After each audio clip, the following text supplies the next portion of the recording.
Hey guys, welcome back. It is your favorite Gimple Limp, and I'm here with another video that's just a little bit different than some of my usual ones. This one's going to be another discussion video, and it's talking mainly about a specific game, Descent, the third edition that's getting ready to come out. But more than that game specifically, how apps kind of relate into board games and how they're being used now to change the whole dynamic, right? And the reason I'm doing this video is because one of the guys I watch all the time, Rob from Rob's Tabletop, make sure you go check him out. I'll link the video that he did on this down below, but he did a video talking about this specific game, right? So I wanted to do some points from the other side of it. Now, I agree with pretty much everything Rob said. Love the video, love what Rob does. Great guy, all that good stuff. And he made some good points about app-based board games. And I know he has a more old school view on some of this type stuff. And frankly speaking, so do I. I'm not very big into tabletop simulator, Vassal, or app-based games. Now, the app-based games is a little bit different. I see more positive there than some of the other stuff. But actually having the components in my hand and controlling the whole thing and doing all that, love that, right? And he made so many good points about why he's skeptical when it comes to a game that requires an app. Now, Descent, the third edition, absolutely is going to require an app. The second edition did not require an app, but to play it solitaire or cooperatively, it did require the use of the app, which I absolutely loved. My wife played a lot. I'm going to touch on that here in a little bit. But this one, it's definitely going to require the app. I don't think they're even making that as a possibility of not being able to use it. I mean, I guess anything's possible. You can JRig anything, but it's definitely going to be a requirement. And we're seeing that with so many games now, especially stuff from Fantasy Flight. They do it a lot, like X-Wing. They have an official app to go along with it now, and to be able to play in the second edition, the second coming of X-Wing, you have to really use the app. Now, there's some third-party stuff who work around with it, but generally speaking, you need it because that's where you're getting your point values and a lot of little changes. And I like how they did that. Again, I was skeptical when they were going to do a second edition of X-Wing because I was really big into the first edition. And I'm like, they're doing this as a money grab. But they made some good improvements because they kind of done a power creep in a way, and the points had gotten weird, and it made it to where it gave them a chance to revamp the game, right? Without having to start all from scratch. They could just revamp the things they were having significant problems with. Now, one of the points that Rob made that I totally agree with, and I totally see where he's coming from, is the fact, can he pick this game up and play it in 30 years? Since it requires an app. And that's a good question. Can he? Will he be able to? Maybe they'll be on Descent 10th edition at that point, and third edition won't even be, a thought in their mind, but maybe you'll still have it on your shelf and you want to be able to bring it out, but you won't be able to because the app won't be available anymore. So that is a purely valid point. He's definitely correct on that there are games out there, especially when it comes to war games, that have been out since the 60s, 70s, whenever, and they're still on people's shelves, and they can still pull them down. They can still play them just as well today as they did 30 years ago, 40 years ago, however long it is. But with these ones that are bringing in the app-based component, that electronic component, are you going to have that? And if I'm being realistic and answering honestly, probably not. You're probably not going to be able to, if I'm honest about it, which is a big ding for it, because this one, I mean, it's expensive. Straight out the gate, this game is expensive. Fantasy Flight has it, I think, at $179, which is out freaking rageous.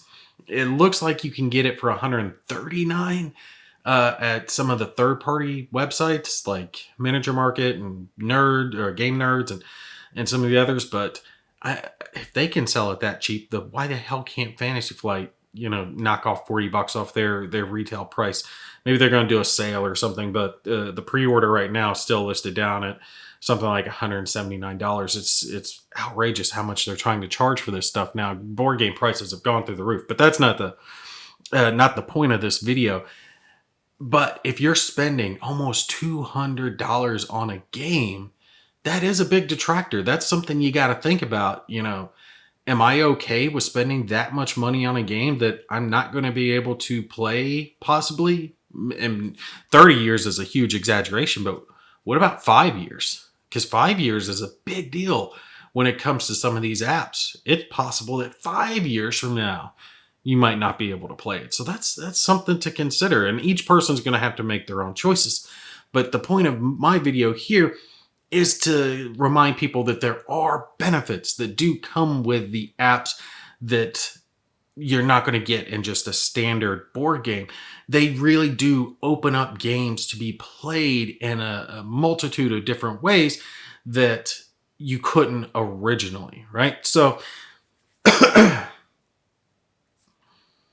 if you think about Descent Second Edition, and I'm going to talk about this one in comparison with Third a lot because I played the living hell out of Descent Second Edition. My wife loved that game when it got its app component and we could play cooperatively. I had my healer paladin character that I played, and she had her warrior that she played, and we would play through the missions, and we just had a blast leveling up our characters and getting gold and getting equipment. And this obviously was before we had kids. We don't have that kind of time anymore. But it was just such a fun experience. In Descent Second Edition, you could not play cooperatively before they released that app. And that's what so many people wanted. Originally, you had the Dungeon Master player who controlled the bad characters. And then you had one person for each character, or one person controlling all the characters, whichever. But basically, it was a competitive game, not a cooperative game. But it was a competitive storytelling game, which just... it's neat if some people want to do that. They're more into Dungeons and Dragons, whatever.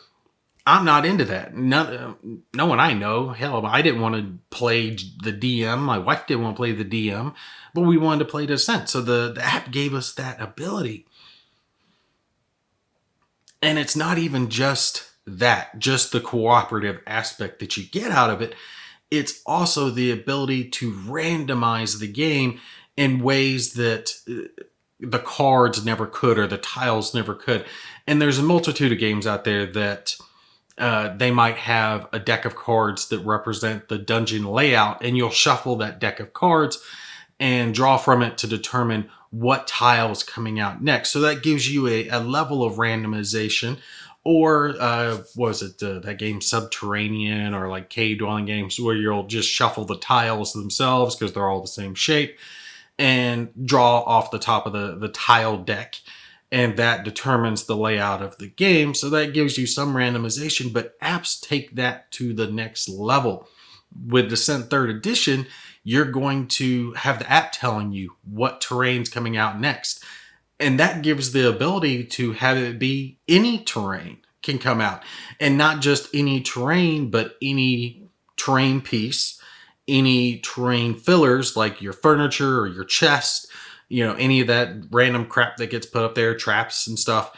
And then the monsters themselves can be different as well. So everything can be randomized by the app. It doesn't have to be the same set of monsters that are always going to appear. You're not always going to know when you're going through a scenario. Now, I'm not saying that's what's going to be in 3rd edition. I'm just saying they have the ability to do that. And I think we're going to start seeing more and more and more of that, especially with these RPG dungeon delve type games as time goes on and people figure out better ways to do apps and how to randomize and generate numbers and all that other good stuff. You're going to see more of that. You're going to see it be able to kind of create the story and react to you as you go along, giving you a much richer and better experience, because no matter if you've played that scenario before, it's going to be different the next time, because you're not going to know the layout of the dungeon. It's going to change. You're not going to know what monsters are going to be in the dungeon. They could change. You're not going to know where the traps are, or the chest, or anything else that can pop up. And on top of that, you can update it, right? You can expand your game without necessarily having to buy new boxed content. Now, of course, you're going to buy new boxed content. Everyone does when it comes to games like this, because you want the new monsters and new heroes and new items and all the other good stuff, but you don't have to, right? And with Descent second edition, they did that. So originally there was this like starter thing, a starter campaign, a shorter campaign that was released with the app. And then there was a larger full-size campaign. And I think that was it when the app first released for scenarios that you could play through. So I think it was 8 or 10 maps, campaign like scenarios that you played through. And later on, they released another one. And I think it was $5, maybe $6 or so for that extra campaign. But I didn't have to go out and buy a new box. I didn't have to go out and order something or get any physical item. I could just click right on my tablet. Bam, I want some new scenarios. And it used the components that I already had, the expansions I already had, and it even kept track of the expansions I had versus the ones that I didn't. So it knew which monsters and items and everything could be used to populate the dungeon.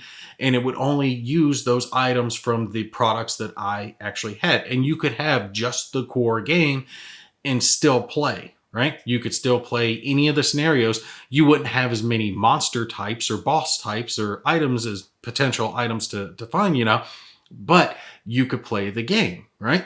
I love that aspect of it. The fact that I could expand my game without actually having to go forward. And I think go actually get something. And I think we're going to see more and more of this, like I said, especially with games like Descent that are your traditional dungeon crawler. And it gives you the ability to grow your characters, grow your items. Because I was reading up on third edition, and it's going to be doing more in-depth stuff with the equipment, like characters being able to craft items and then modify those items and upgrade them over time. Actually add new bonuses and modifiers and all that good stuff. I think the app brings us that ability that you're not necessarily going to have, because if you think about it, any of the stuff that the app is doing is stuff that some component had to do previously, right?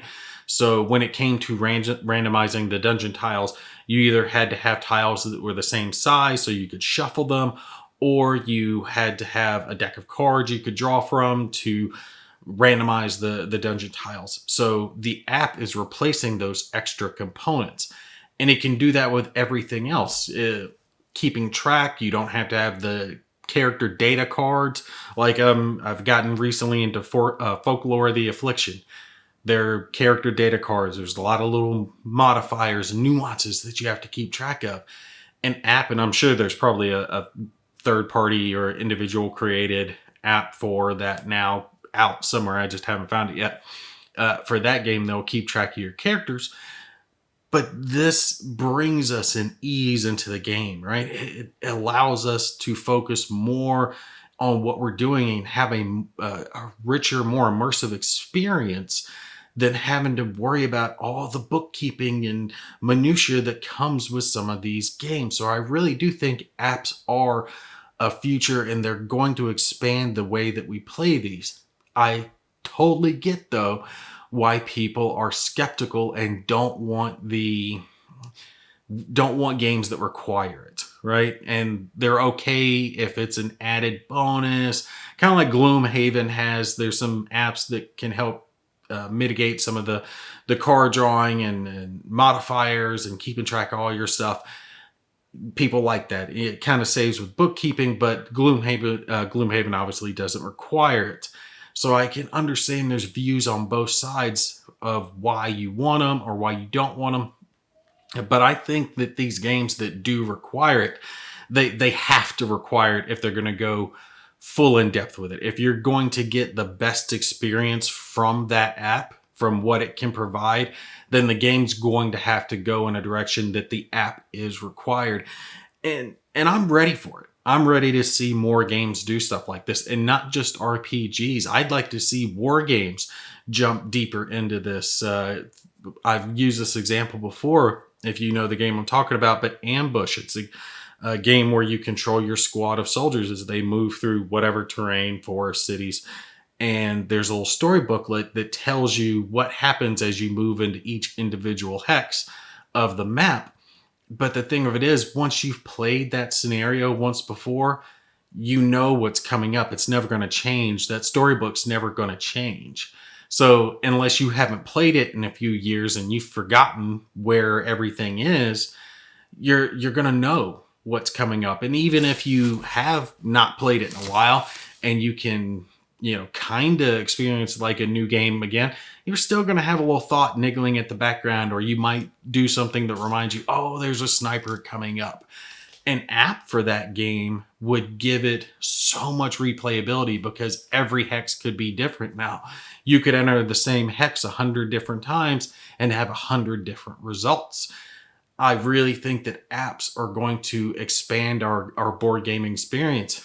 Maybe they can look more into having a game that has like all the components needed to play it without the app, just in case something is to happen later on down the line and you don't have access to the app, you could still play the game.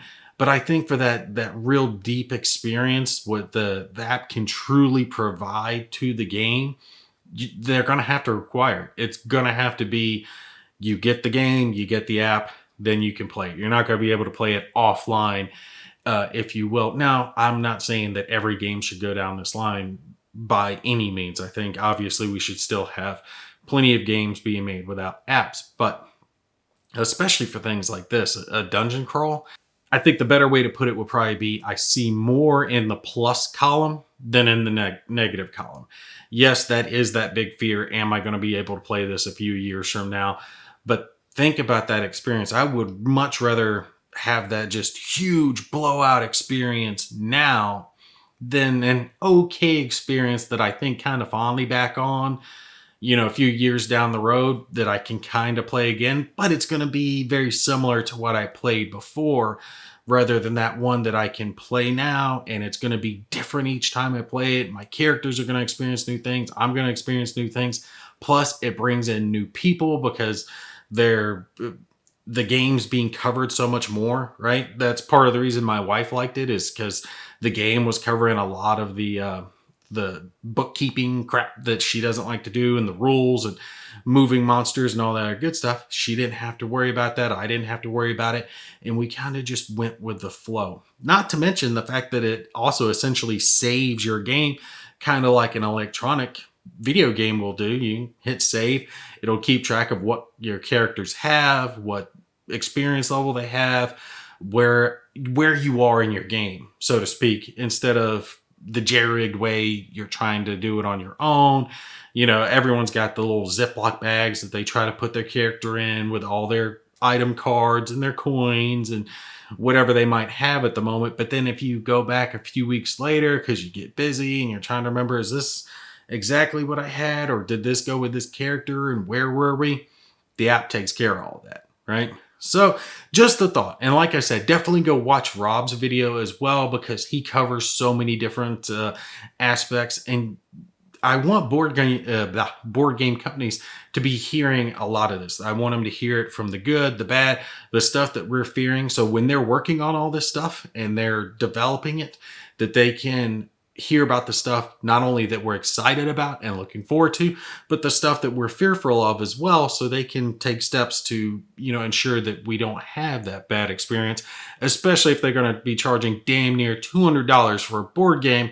It better be the mother of all board games. They better be bringing the heat. Show me the experience. If you're going to charge that much, you've got to provide.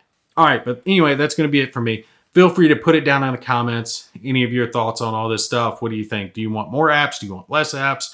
Do you think games should not have them at all? What are your thoughts on it? All right, you guys take care. I will see you in the next one.